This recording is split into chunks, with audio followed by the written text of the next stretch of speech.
Peace. What's happening, good people? This gift here for Payusnomind, and let's talk about Adidas and Doodles. So the apparel company have collaborated with the NFT collection Doodles to give away limited edition tracksuits and sneakers. So let's break it down. First, we'll discuss the collection, then we'll get into how the project is using NFTs, then we'll talk a bit about the functioning of NFTs, and then we'll dive into how artists can effectively incorporate NFTs into their projects and their marketing.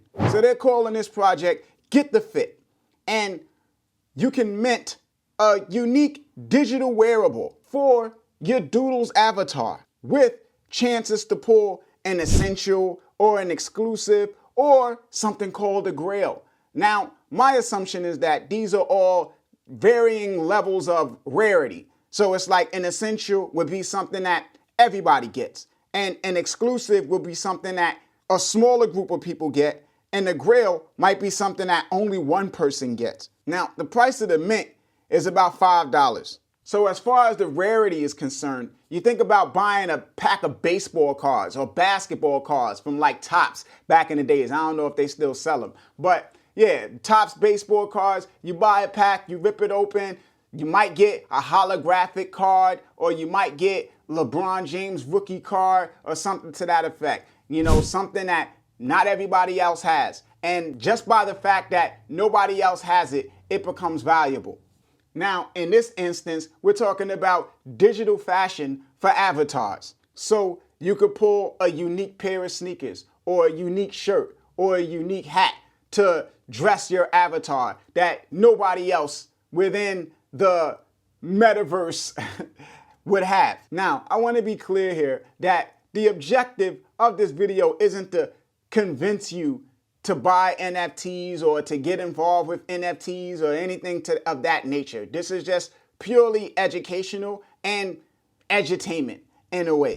Now, with the purchase of one of these digital collectibles, you also get a chance to win 1 out of 200 Daisy tracksuits or 1 out of 200 superstar sneakers provided by Adidas. So let's get a better understanding of what's happening here with this whole NFT stuff, right? First, you got Doodles. Now, Doodles is a collection of digital avatars, and they call these PFPs, personal profile pictures. And on platforms that have integrated NFTs like Instagram and X, formerly Twitter, they're a form of identity verification. And Doodles provides dynamic NFTs, which means they can be changed. So unlike a static drawing or something to that effect, you can swap things out. So people can change the hat of their avatar or put on a different shirt or buy accessories for their avatar, like a gold chain.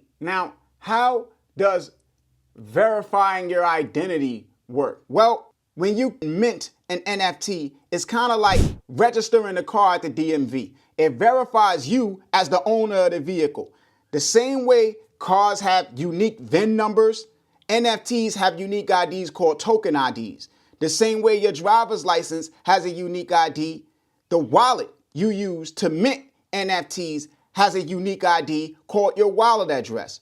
All of this information gets registered to a blockchain, and we can say that a blockchain is effectively a public and independent database. Now, why does it matter that the database is public and independent? Take Apple, for example. You have a username for your account, which is the email you use to create the account, and a password. Everything you buy from Apple gets registered to that username. All of that information is stored in a database that is owned and controlled by Apple. If you wanted to give away an autographed CD to everyone that bought your album off of iTunes, you couldn't do it because Apple does not give you access to their database. So you don't know who owns your music on Apple. The same thing goes for something like Patreon or any of these subscription platforms where you can only grant access to stuff within their ecosystem because their ecosystem is connected to their database. If you wanted to go and create your own website and grant access to the people that subscribe to you on Patreon or through Bandcamp or something like that. You wouldn't be able to do it because you don't have access to their database. With a public and independent blockchain database, anybody can access it. So I can restrict access to my website to anybody that owns an item from the Doodles collection, or anybody that owns the unique NFT that grants them access to the Adidas apparel. And I can do that, you can do that, anybody can do it. So if an artist created an NFT collection for their album, a local pizzeria could give away a slice of pizza to anybody that owns an NFT from your collection. Somebody that spray paints sneakers could give away a free sneaker spray painting to anybody that owns an NFT from your collection. So it's just a matter of the fact that anybody can add value to the collection at any time. Now, this is a collection of digital merchandise with the opportunity to win physical merchandise. Unlike typical shopping, where you walk into a store and you pick a shirt and you buy that shirt because you like that shirt and you feel like this looks really good on me, I'm gonna wear this shirt, right? That's not how this kind of NFT collection works. It is a blind mint. People do not know what they're gonna get. What they get is a surprise. It's like, oh, this shirt, right? And maybe they like what they got, maybe they don't. It's completely randomized. So it's kind of like pulling a lever on a slot machine where you could get a cherry, a banana, or an apple. Now remember, NFTs have unique IDs, so there can be 100 apples and each one would still be uniquely identifiable, which addresses the whole right-click save thing where people say, hey, you know, if there's an image that you paid for, somebody else could right-click save it and have the same image. Yes, they could, but it wouldn't come with the unique ID. So they wouldn't be able to do anything with it. So you got to think about it like RSVPing for an event.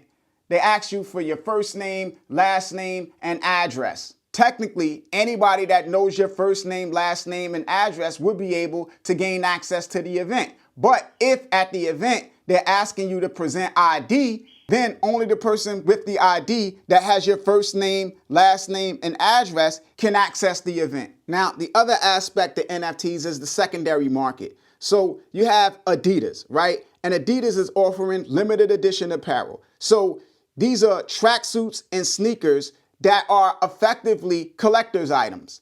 And anybody that pulls the NFT that grants access to these collector's items can resell them to anybody that wants them for whatever those people feel like it's worth. So it could be less, it could be more, it could be astronomical figures depending on how bad someone else wants it.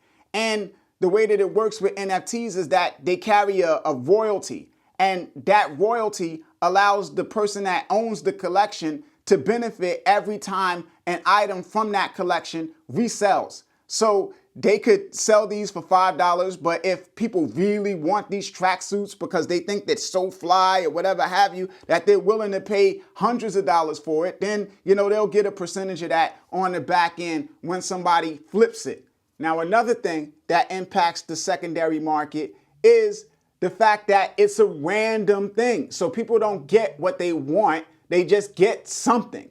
And they might not like the something that they get. So they might not like the shirt, they might not like the shoes or the hat or whatever it is they pull. And with those things that they got that they don't like, they might take them to the secondary market, try to sell them to somebody else, maybe not for a whole lot of money, maybe for exactly what they bought it for, maybe a little less, and take that and go and buy something that they actually want to put on their avatar. How can artists implement NFTs? First, you got to think about why artists have struggled to do anything in the NFT space, like most artists anyway. Like you got rare instances where artists have been able to make it work. But for the vast majority, it's been a disaster. And the reason for that is that the artists don't offer anything fun, exciting, or take advantage of the technology in any meaningful way. So they basically sell NFTs the same way they would sell digital downloads on iTunes, where everybody gets the same thing, same cover artwork, same song, nothing unique. In this instance, with this Doodles collection, everybody gets a unique wearable, right? They get a pair of shoes that not a lot of people have. They get a shirt that not a lot of people have. It's also gamified in a sense that they could get something that nobody else has, right? Like they could pull something exclusive. They could pull a grail, right? All of these different things going on there, which is like, ooh, surprise, right? Ooh, gratification. If you actually like pull the NFT that grants access to the physical apparel, or pull something that's like super rare, like a grail. So the excitement and all of the thrill with the NFTs and the things that make it worth it are in like these generative collections that are more complicated to pull together, because it takes more than just taking an album cover and a song and saying, hey, buy this. You have to create a collection. You might need unique artwork. It takes a higher level of knowledge to be able to do the generative collections than it does to do a standard NFT. So the thing that you have that you can truly rely on within the NFT space is the experience. It is the possibility that they could get a rare or something exclusive or something to that effect. It is the possibility that they could pull something that grants them access to something else, all right? Like a physical product or something to that effect for free. Now, one idea I have for incentive is websites dedicated to albums, where an artist puts up a website and the website has pages dedicated to each song on the album with unique artwork that's inspired by the song and background stories on the song and inspiration for the song, and maybe they got some photos of the block and things that are being talked about in the song, whatever fits, videos, things of that nature. And these things are exclusive, where they can't find them anywhere else. They're not going to go to Instagram and see it. They're not going to go to Twitter and see it. It only exists within this website dedicated to the album. And the reason why I say that is because they can restrict access to that album to holders of the NFT. And albums, like a website as an album, unlike a digital download, can't be duplicated. So it's not like somebody can share it with friends and stuff like that. You know, only the person who has the NFT in their wallet can access the website. So to a great effect, it's privacy proofed, and it's something that fans would value. Now, if you're interested in leveraging NFTs in your marketing strategy and need a guide to kind of like help you along, figure out things like if you want to do a generative NFT collection that's dynamic and has like different types of artwork and stuff like that, you know, you can reach out to us. We'll help you out with that. You know, I've created a collection. I created a collection for my daughter. We minted out. You know, we sold about 900 pieces. So I can help you figure it out. You know, you can hit me up at Payusnomind on Instagram, at Payusnomind on Twitter, or payusnomind@gmail.com. Also, if you're somebody in the space and you got some thoughts you want to share, there's the comment section. Now, as always, you can agree to disagree or agree, whatever the case may be. You guys know where to reach me. I already stated all of the places you can catch me. There's links to products and services in the description box with links to discounts and stuff like that. This is Gift signing off. Pay us no mind. Peace, good people. One.